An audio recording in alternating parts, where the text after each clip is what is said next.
Hello everyone, welcome back to my channel anime lovers UK पे। तो friend, आज हम एक्सप्लेन करेंगे अनफेवरेट प्रिंसेस चैप्टर 42। जैसा कि हमने पिछले चैप्टर में देखा था, मियो रोते हुए अपने मन में कहती है, अगर मुझे पता होता कि इस पॉइजन को खा के मुझे कुछ दिनों के लिए शांति मिलती तो मैं इसे पहले ही खा चुकी होती। तभी वहाँ पे वानरूम भी आ जाती है और कहती है, योर हाइनेस आपकी टी रेडी है। मियो भी काफी ज्यादा खुश होते हुए कहती है, ओ वानरूम, आखिरकार तुम यहाँ पर आई गई।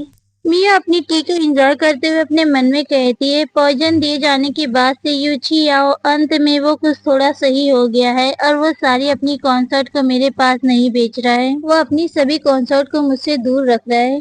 फिर तभी कोर्जेट पैलेस में वार्निंग काफी ज्यादा सैड होते हुए आती है, कहती, योर हाइनेस। मियो भी हैरान होते हुए कहती है, क्या हुआ वार्निंग, क्या किसी ने तुम्हें धमकाया? वार्निंग रोते हुए कहती है, योर हाइनेस, नांगजिंग चली गई है। मिया बोली, क्या वो चली गई? क्या वो नए डिपार्टमेंट में नहीं है? अभी तो कुछ ही दिन हुए हैं। वार्निंग रोते हुए कहती, योर हाइनेस, मुझे वहाँ की चीफ मेट ने बताया कि नांगजिंग पूछताछ बर्दाश्त नहीं कर सकी और उसने फांसी लगा ली और उसने फांसी लेने के लिए बेल्ट का इस्तेमाल किया, योर हाइनेस। वीचू बोली, ओ ये अच्छा नहीं हुआ, वो पूछताछ बर्दाश्त नहीं कर सकी, उसे हमेशा के लिए चुप करा दिया गया। ये भी नहीं कहा जा सकता। मियो भी बोली, हाँ, युआन शियाचाओ ने एक बार मुझसे बताया था कि बहुत सी चीजें बात सच नहीं होती है, हैरम में जिंदा रहना ही एक ब्लेसिंग है। वार्निंग और वार्निंग भी रोने लगते हैं। तभी वार्निंग गुस्से में रोते हुए कहती है, उसने मेरी योर हाइनेस को ड्रग दिया।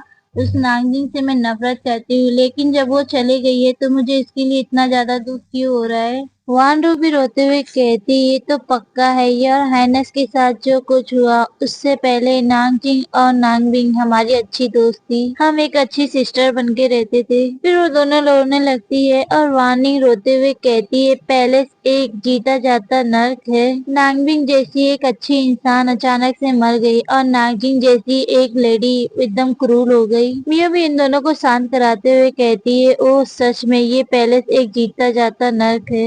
मियो फिर तो अपने बारे में सोचते हुए कहती है अपने मन में, ये तो मेरी किस्मत है कि मैं अभी तक जिंदा हूँ। अगर ये मेरी एंटीज बॉडी ठीक से काम नहीं करती तो मैं तो फिर कहीं और दफन हो चुकी होती। विचू भी निराश होते हुए कहती, ओ मियो, कॉन्सर्ट काइंडनेस एक काफी ज्यादा दयालु व्यक्ति रही है, उसे इस बात का काफी ज्यादा बुरा लग रहा होगा। मियो बोली, विचू, ये मैं नहीं बता सकती कि उसे बुरा लग रहा होगा या आभार, हम सिस्टर्स है, तुम्हें पता है, हम फिर जब मिलेंगे तो बहुत अजीब लगेगा। विचू बोली, हाँ मियो, ये सही है, ये एक छोटी सी दुनिया है, जब हम जमीन पर नहीं होते हैं तो हम अंत में जरूर उससे मिल सकते हैं। मियो बोली, विचू ये ठीक है, मैं अपने एल्डर ब्रदर के नाम को साफ करना चाहती हूँ और अब मैं इसे बेवकूफ भरे मामले से बाहर नहीं निकाल सकती। मियो फिर गार्डन में ऐसे ही टहल रही होती है, तभी उसे आवाज आती है, क्या तुम कह रही हो कि बेवकूफ भरी बातें? तो फ्रेंड, ये हमारा शो कुकिंग होता है। अगर आप लोग ने 13 चैप्टर देखा होगा तो उसमें ये एक लेडी बन के डांस कर रहा होता है। मियो पेड़ पे देखती है, ओह शू, ये तुम हो? शू तभी पेड़ से नीचे जंप मारते हुए कहता है, अरे अरे, अब तो अपनी लाइफ को तुम पूरी तरीके से एंजॉय कर रही हो, है ना मियो? शाह को पेड़ के ऊपर से ऐसा जंप लगाते हुए देख के मियो और वीचू काफी ज्यादा हैरान हो जाती है। फिर तो भाई शू फुल स्वैग में आते हुए अपना चांद दिखाते हुए इन दोनों से कहता है, अरे तुम मेरे ब्यूटीफुल फेस से अपनी नजर को नहीं हटा पा रही हो, है ना? भूल जाओ कि तुम मुझे पा सकती हो। सू भी फिर काफी ज्यादा एक्साइटेड होते हुए कहता है, अरे चियांग मियो, ऐसा क्यों है?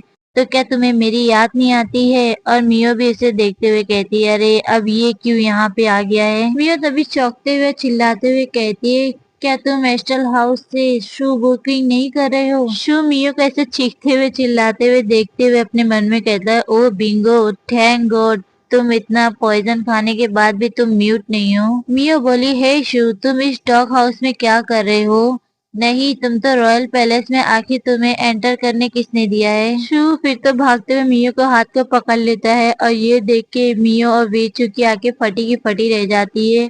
शू ब्लश करते हुए कहता है, ओह, जब से तुमने आखिरी बार हेस्टल हाउस में विजिट किया था तब से काफी समय बीत चुके हैं, मुझे तुम्हारी बहुत याद आ रही थी। मियो फिर तो उससे अपना हाथ को खींचते हुए उससे दूर होते हुए और इनोइंग सा फेस बनाते हुए कहती है, अरे तुम तो एकदम से घटिया हो। सो फिर तो मियो को अपना चार्म दिखाते हुए उसे आंख मारते हुए कहता है, अरे ऐसा मत करो मास्टर जियांग। और ये देख के तो मियो को काफी ज्यादा गुस्सा आ जाता है। मियो गुस्से से अपना उसको पंच दिखाते हुए कहती है, शू बुइकिंग, अगर इसी तरह चलता रहा तो मैं तुम्हारे फेस पे मुक्कों की बरसात कर दूंगी। शाओ फिर तो स्ट्रेट खड़े हो जाता है और सीरियस फेस बनाते हुए कहता है, ये सही है। फिर वहीं हम वीचू को देखते हैं जो मियो के पास जाती है, फुसफुसाते हुए कहती है, मियो आखिर ये कौन है। मियो फिर तो अपने सर को सहलाते हुए कहती है, ओ वीचू ये एक कॉस्ट ट्रेसर है। ये सुन के तो भाई शू भी काफी ज्यादा नाइस बनते हुए कहता है, हे ब्यूटी। वीचू तो शू को देख के काफी ज्यादा हैरान होते हुए कहती, क्या ये एक गोस्ट रेसर है। शू भी इसे ग्रीटिंग करते हुए कहता है, योर हाइनेस कॉन्सर्ट वीचू, हम पिछली बार जब मिले थे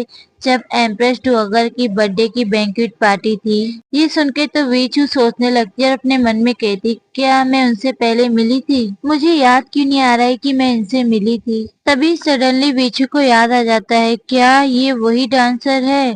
और वीचू चौंकते हुए कहती, क्या तुम सच में वही तुम हो। सू भी फिर एटीट्यूड में कहता है, हाँ ये मैं हूँ, शू मिंग यांग, वो डांसर लेडी। और उसके मुंह से सच्चाई जान के तो वीचू चीखते हुए कहती, क्या तुम एक मैन हो, ये तो एक क्राइम है। फिर तो सू अपना इम्प्रेशन दिखाते हुए कहता है, ओ हाँ कॉन्सर्ट वीचू, यूची और ये जानता है। तभी मियो भी कहती है, ओ वीचू ये ठीक है, ऐसा लगता है कि भी कोई एक रॉयल एजेंट है जो बाहर जाके सपोर्टिंग हाउस चलाता है। ये सुन के तो वीचू हैरान होते हुए कहती है, क्या स्पोर्टिंग हाउस, स्पोर्टिंग हाउस। वीचू को इस तरह देख के तो शू काफी जोश से हंसने लगता है, हा हा हा। और वो आगे कहता है, मेरा मानना था कि जियांग मियो वो सबसे बड़ी पागल है, लेकिन मुझे अब जाके पता चला कि कॉन्सर्ट वीचू वो तो उससे भी बड़ी पागल है। मियो तभी आती है और शू को एक चमाट मारते हुए कहती, शू के बच्चे आखिर तुम किसे पागल कह रहे हो। फिर तो मियो के चमाट से शू के सीधा टकला ही फुट जाता है और उसके सर पे एक घूमटा निकल आता है। शू कहता है, ओ मियो तुम सचमुच काफी ज्यादा रूड हो। और मियो भी उसे देख के, अरे भाई मैंने तो सिर्फ एक चमाट मारा था, इतना ओवर एक्टिंग क्यों कर रहा है। मियो तभी स्ट्रेट खड़े होते हुए कहती है, शू बुइकिंग आखिर तुम यहाँ पर क्या कर रहे हो। शू तभी मियो को बताता है, वैसे मेरा यहाँ आने का कारण तुम्हारा चार्मिंग प्रिंस चोंग है, और ये सोच कर कि आप अपने ब्रदर के लिए काफी ज्यादा चिंता कर रही है, और उसने मुझे एक मैसेज के साथ आने के लिए कहा। शू की सारी बातों को सुनने के बाद मियो और वीचू वो दोनों एक साथ कहती, आखिर वो क्या मैसेज है। तो फ्रेंड ये चैप्टर यही खत्म होता है इसी सस्पेंस के साथ। आखिर शू बुइकिंग इन दोनों को क्या राज बताने वाला है। अगर मेरी वीडियो पसंद आती है तो प्लीज लाइक करें, कमेंट करें और सब्सक्राइब करें।